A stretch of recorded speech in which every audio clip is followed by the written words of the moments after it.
She didn't say that. She said to me, you have to quit your job. It was that easy for her.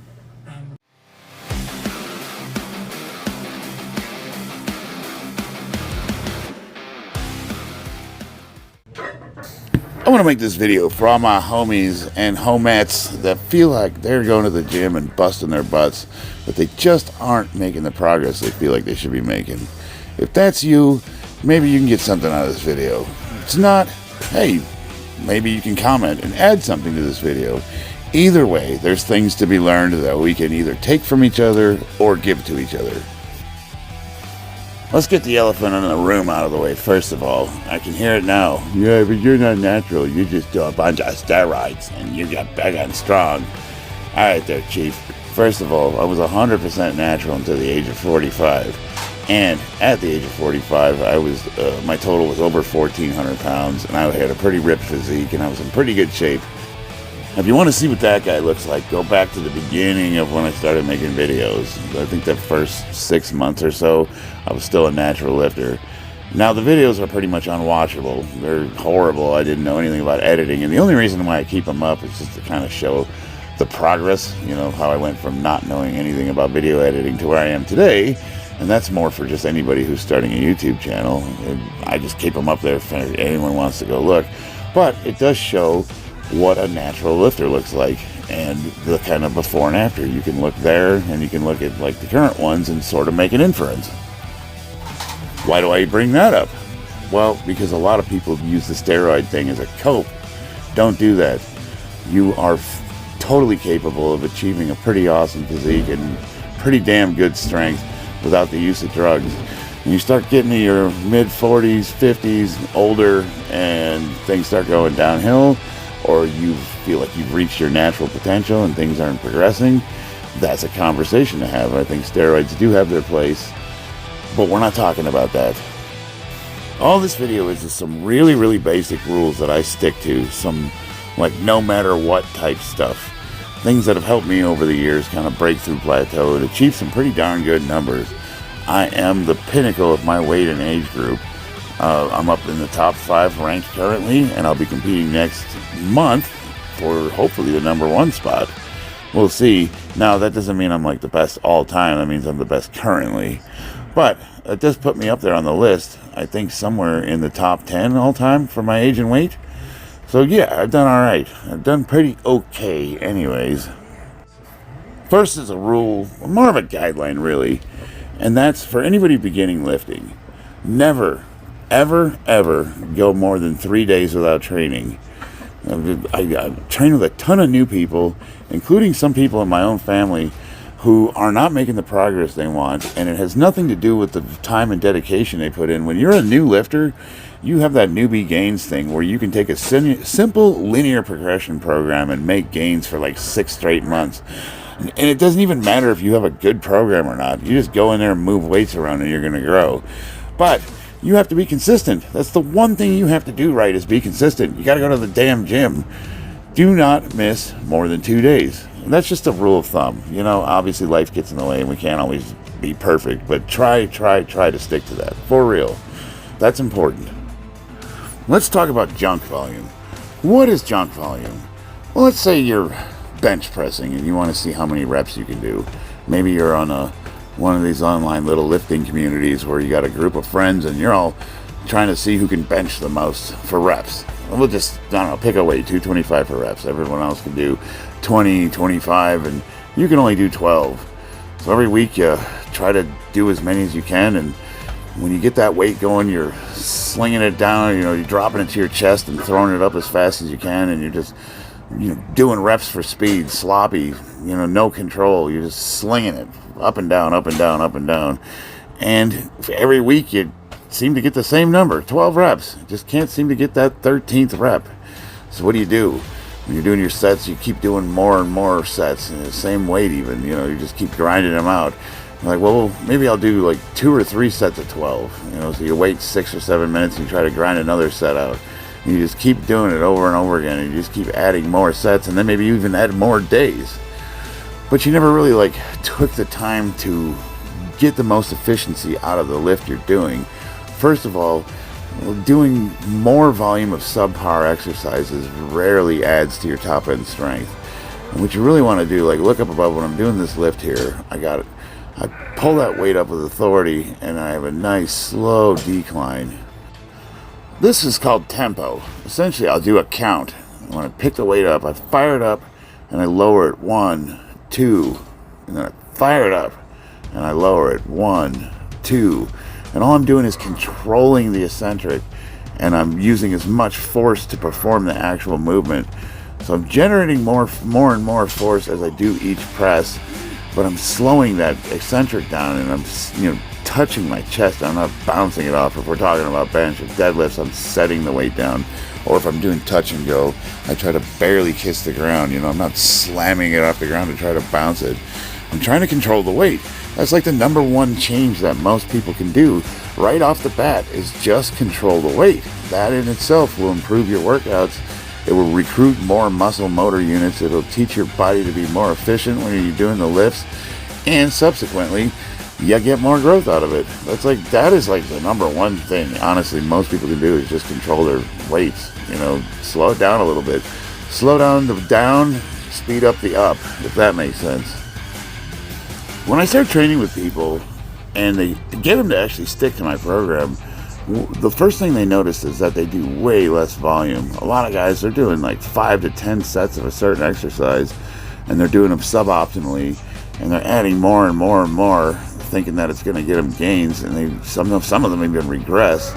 And they switch over to my routine, and they find where, I'm more of on the high intensity side of things, where I do as little volume as possible, but I do each working set with the maximum amount of intensity. So basically I'll take one working set to failure every single time, but then I stop. And guys it doesn't work. Their brains, they can't wrap their head around it. They feel like they haven't done enough work. You got to trust the process by cutting out all that extra volume, but focusing on doing the working sets with as much intensity that you can possibly muster, and then allowing your body to properly recover. We find that just by reducing the volume alone usually gets enough people into a proper state of recovery where their body can repair itself and grow, and what happens? They get stronger and they start breaking through their plateaus. I was the king of junk volume, and I think that's why this program that Bobby has me doing works so well for me, because I had the mentality that more is better, the real alcoholic addict thinking, where it's like if what you're doing is not working, then do more of it, damn it. And it's like, that doesn't work in any other system. Why would it work in the human body? Well, it's because the human body adapts to stress. You place the body under stress and you do more and more and more, and your body becomes more efficient, and theoretically it should grow. But you can only grow while you're recovering, really, essentially. So if you're just beating the crap out of yourself and you never let your body recover, and then you switch to a program like mine where there's a built-in recovery schedule as part of the program, then, it's sort of like elimination diets. Say you're one of those hypoallergenic people that's allergic to everything, and then you switch to just eating meat and all of your symptoms go away and you feel great for the first time in your life. Well, is it an all-meat diet that fixed your problems, or was it eliminating all the crap that was poisoning you? Something to consider. The next big thing is, whatever program you decide to pick, stick with it. You got to stick with it long enough to see if it's going to work or not. And try it for 4, 5, 6 weeks before you start making adjustments to it. The guys I train with either don't trust me, they don't believe the program's going to work, or they have this obsessive need, much like I do, to do more volume or to go heavy all the time, because it's either they want to go heavy for YouTube, or they just have this need like me to just want to just pick heavy crap up and go ham all the time. But it's counterproductive. So I have them on a really, really simple program with a really, really rigid set of sets, and I tell these guys to just stay with it, and they want to add to and subtract and throw in these accessories, and that's not part of the program. Stick with your program and just do the program long enough to see if it's going to work. Wait for the miracle to happen. Don't be one of those guys that's switching every 2 weeks because you're not seeing instant gains. And if you're making slow, steady gains, stay with that. Don't change the recipe. If the recipe is making a decent cake, keep the recipe. Don't add ingredients. Don't subtract ingredients. You got a good cake. Everybody likes it. Slow and steady progress is still progress. Even if you're only adding a couple pounds every couple weeks, if you are making progress and you continue to make progress, stay with that. Don't add and don't subtract to it because you don't feel like you're growing fast enough. That it will come, trust me. As long as you are making progress, what you're doing is working. Keep doing it.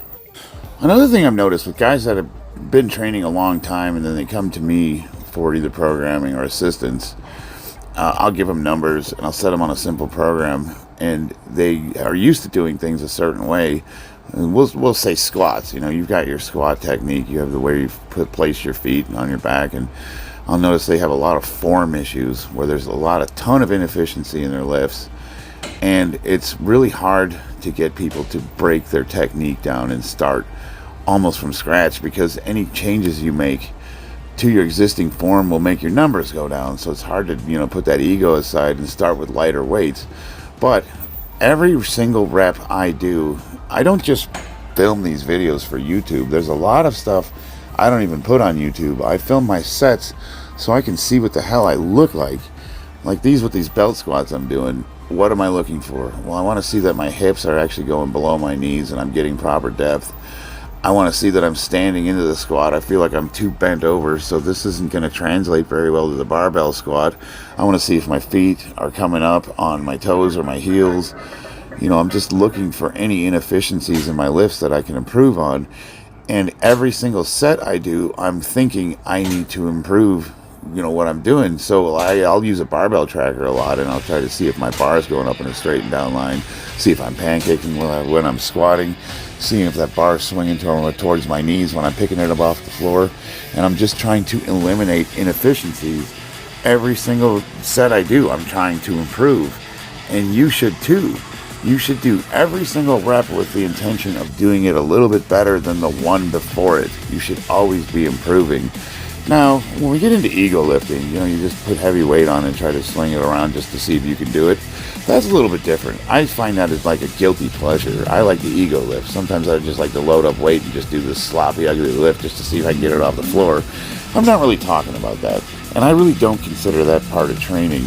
I mean, even if it does contribute to your 1 rep max to load up as much weight as you can and just like ugly hurl it towards yourself, we're not talking about that. We're talking about the actual working sets where you're trying to accomplish, fatigue on a specific muscle group. You should always be thinking every single rep, am I, hitting that area? Am I getting the targeted area properly? And if not, what do I need to do to get that? Do I need to move the bar up a little bit? Do I need to move my hands out? Are my feet too close together? Do I even feel it in the muscle group, or am I using all the support muscles? Do I have too much weight on the bar? I'm using too much body English, etc., etc. It keeps going on and on and on. And generally speaking, that starts with setting the egos aside and just working with lower weights until you get your form down. Whenever you post a 1 rep max video, you probably do get a lot of comments on form. And people tend to forget that when you're moving as much weight as you are capable of moving, form tends to break down, and those are generally going to be your sloppiest lifts. But when you're doing your working sets, when you're working up to the weight that you're going to max out with, and you see what I'm doing with the 315, where I'm kind of chucking it around, like I'm using way too much body English, that's the kind of thing that I want to improve with the next set. So there you go, just a few simple things that I'm always thinking about on a consistent basis. Am I being consistent in my training? Am I lifting with a purpose? Slowing the sets down, actually hitting the muscle groups. Am I sticking with my program? Am I following a program with enough rigidity to be able to record and use metrics to analyze whether or not I'm improving or not? Am I able to collect data with the sets I'm doing, or am I all over the place? Am I just moving a bunch of weight around willy-nilly? Or can I actually put that stuff in a log sheet and see a consistent improvement over time? Can I track my numbers? Just things like that. Real simple stuff. Improve your form. Think of, lift with a purpose. Make sure you don't miss workouts. And, be consistent. Follow a program. There you go. That's it. Any program will work. There's so many awesome programs. And, mine is not the only thing that gets it done. Sometimes you just got to pick something and stick with it, and then you'll find over time whether or not you need to change or evolve into something different, which we all do. I would say in the last 3 years, I've done 3 different major training programs, and I worked with a coach, a trainer, an expert of some sort in every single one of them. You know, I did Wendler's 5-3-1 for a few years, and I had really awesome results with that. I did Westside Conjugate for a couple of years, and I hated that one the most, but I got a lot out of it, and I was working with a real drill instructor type coach. And now I'm doing, real simplified HIT, high intensity, low volume training with Bobby Trevor. You all know him, you all love him. And I've been doing that for the last, 3 years now? And that's netted me really awesome results. But, the entire time I'm tweaking it, I'm making it my own, and you will make your own program too after a while. But you gotta really kind of hone in and become an expert at what you're doing. Learn your system to the best of your ability before you start making major changes to it. By the time you get to that point, you'll have something that either really works for you or really doesn't. And at that point, then you can consider switching. But until then, guys, think about constant improvement. Stick with it. Be consistent. And you'll get those gains, man. And, hey, don't be afraid to ask for help. I'm always here for you.